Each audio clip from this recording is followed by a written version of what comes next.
People often ask me, how do I dress better? But barely anyone asks what not to do. So today I'm going to tell you exactly that. 5 things you should absolutely not do. Enjoy.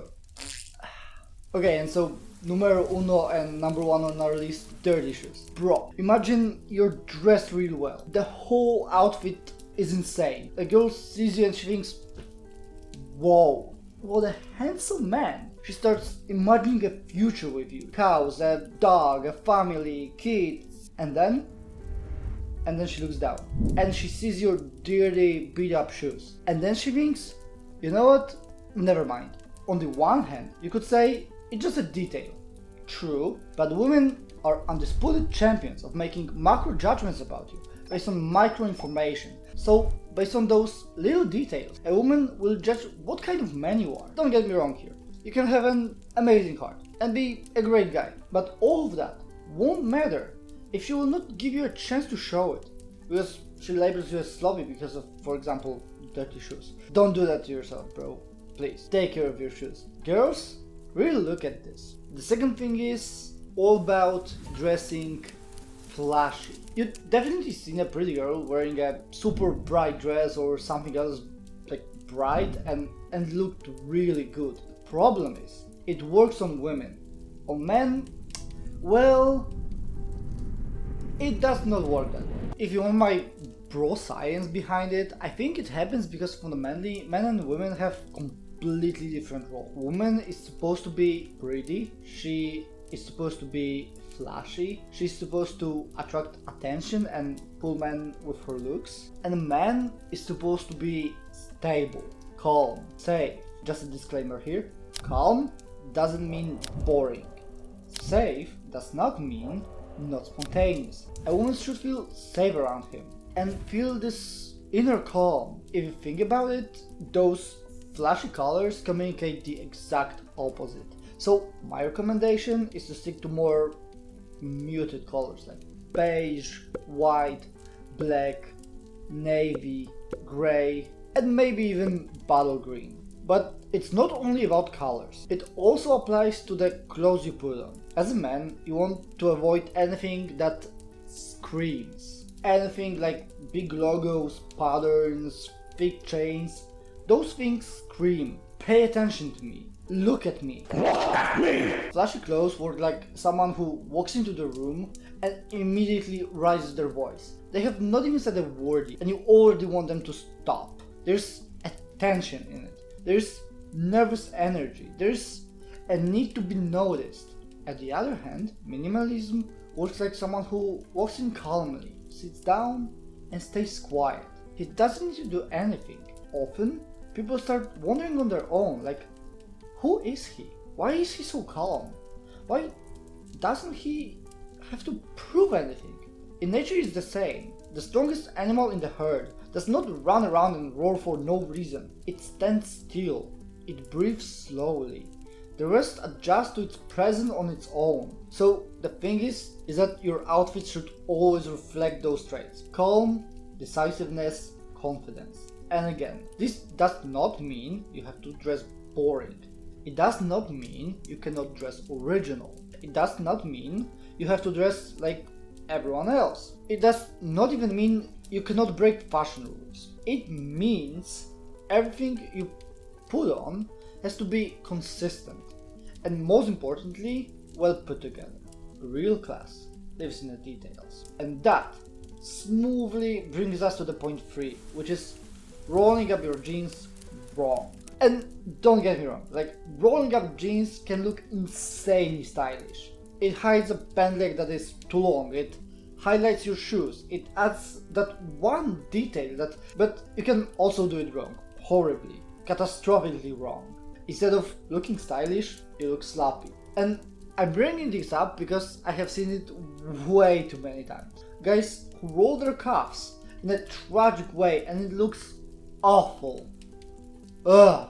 Or people who have no idea how to do it, so they don't do it at all, basically. And they don't even try. And as the result, you can tell from a mile away that their jeans is way too long. And obviously, you don't have this problem because you're a subscriber to this channel. But just in case, let us talk about how to do it properly. Just in case, grab a small bit of fabric at the very bottom and fold it up. This is the step 1. Step 2, grab the folded part and fold it up one more time. And step 3, at this point it should start looking pretty good. If not, repeat the fold. And step 4, if it still does not look good, it probably means that the pant leg is definitely too long.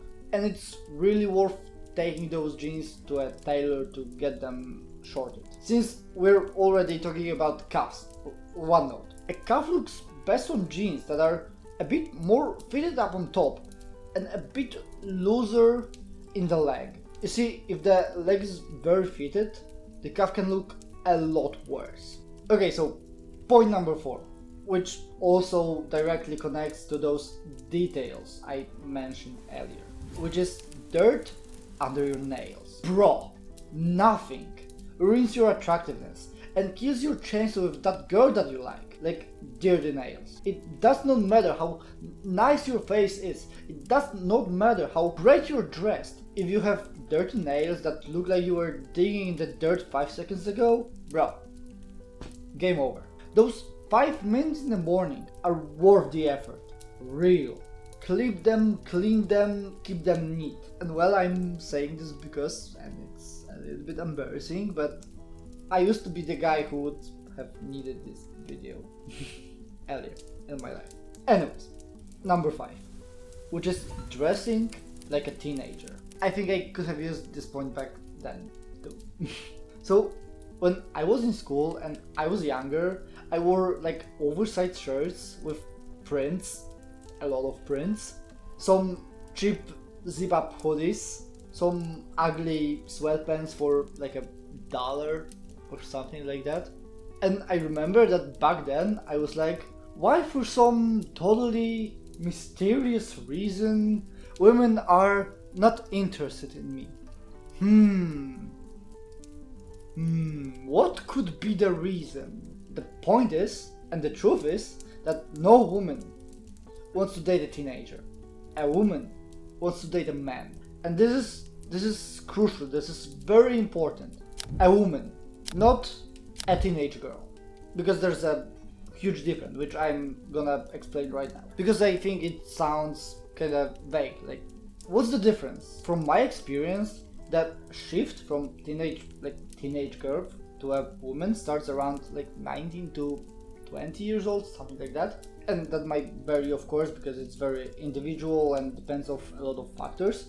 And why am I even saying this? Woman and a teenage girl will have completely different values when it comes to what they find attractive. A teenage girl is impressed by boys. I'm saying boys, not men. Guys who are loud, party a lot. A woman will be impressed by a man who are capable in life, well groomed, who can dress well, who are confident. And believe it or not, your outfit communicates all of that. At this point you might be like, okay Michael, but if you're saying that teenage girls find boys who dress however attractive, why? And this is important because it happens because they are loud and they are partying a lot. And it happens most of the time in school environment where people know each other and they spend time together. The more time she can spend with you, the more she can get to know you. And so it becomes less and less important how you dress. It still matters, but a lot less. Your outfit is basically an extension of you. Just like a sword is an extension of the arm. You can fight without the sword, but it's a lot harder. In school, if you're in the right crowd, people who drink and party, which I do not recommend by the way, but there is a chance that it will work. In adult life, on a smaller scale, a similar situation exists at work. Even though a woman is not a teen anymore, if you're in the same environment and she can get to know you, if she's at least a little bit interested in you, physically, and you have traits that she likes, there's a chance that your outfit will not matter that much. But From my personal experience, this is not the most practical approach, because in this version you're relying on luck. You're hoping that somehow, by accident, you will run into a girl that is your type and you like her. Not to mention that there's a huge risk, even if you meet her at work, there's a big risk that you will end up in the friend zone. Spending a lot of time together is a sword with two edges. At one hand, yeah, there's a chance that over time she will see how attractive guy you are and she will start considering you as her potential partner. But there's much bigger chance that during that process of spending a lot of time together, you fall into the friend zone like 15 times or more. So you want to become someone attractive to her, someone she will consider as her potential partner as fast as it is physically possible. And one of the simplest ways to do that is to absolutely not dress like a teenager, but like a man.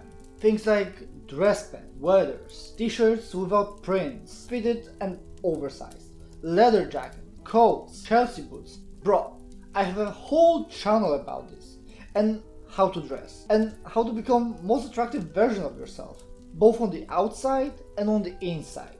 So if you want a shortcut to becoming that person, subscribe to the channel if you're not doing that yet. Because attractiveness is what I talk about all day long. Women and people in general, if they don't know you, they take a small slice of what they can see, like your appearance for example, and they extrapolate that into your whole personality. Based on that slice, they decide what kind of person you are. And in psychology, it's called the halo effect. And actually I believe I talked about this concept on this channel more than once already.